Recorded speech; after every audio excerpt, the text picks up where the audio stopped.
Welcome. My name is Bernardo Vargas, and I am Dr. Nearshoring. Thank you very much for joining me. Today's chapter name is Why is Mexico Still a Good Opportunity to Invest After Tariffs? Okay. The cost before tariffs between Mexico, United States, Germany, Japan, and Korea. This is a very simple analysis. So basically, based on my knowledge, past experiences in projects and in previous jobs, the cost differential between Mexico and USA, everything else equal, earnings before income taxes, main difference was driven because labor, direct and indirect, lower costs in Mexico. Okay. Now, when we compare with Germany, Japan, and Korea, in the current situation, the current salaries in US sometimes are a little higher than in Germany, Japan, and Korea. Before, Germany and Korea were higher, Japan was a little lower. But now I think we're in a time, with slight differences, but everything is almost matched. Talking about standard operator with 3-5 years experience minimum in the 5 countries. Okay. And the other cost differential was 3 to 5%.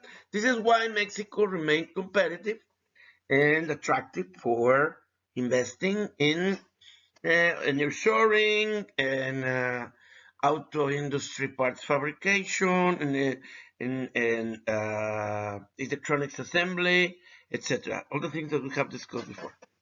Okay, but then we have tariffs starting with Trump administration, January, February, and considering the like a baseline, the new cost of Mexico after tariffs. What is the difference with US? Well, USA, because of their higher labor costs and indirect costs, still gonna be higher 5, 6, 7%, depending on the area. And Germany, Japan, and Korea are going to be higher 9% because indirect labor, remember,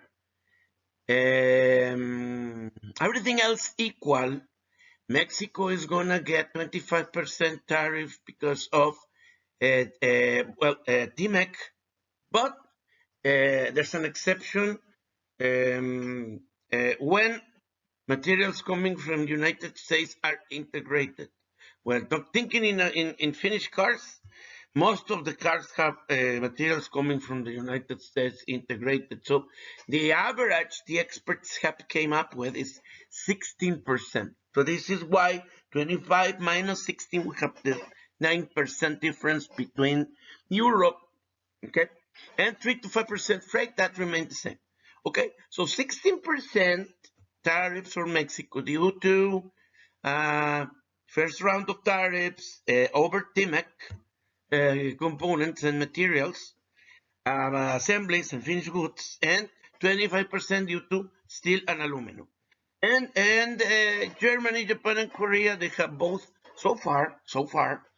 They have both 25 reciprocal and 25 aluminum and steel. So this is, like I said, this is a very simple comparison, but you can see clearly why Mexico is still competitive. Now, what are the risks? What are the potential other benefits? Well, first, the assumptions. Everything else equal, everything else, what is exchange rate? taxes. Goods from China, it's a big question. For example, taxes from United States, because remember, Donald Trump said he was going to reduce taxes to 15%, so that could be also a driver for cost and investment.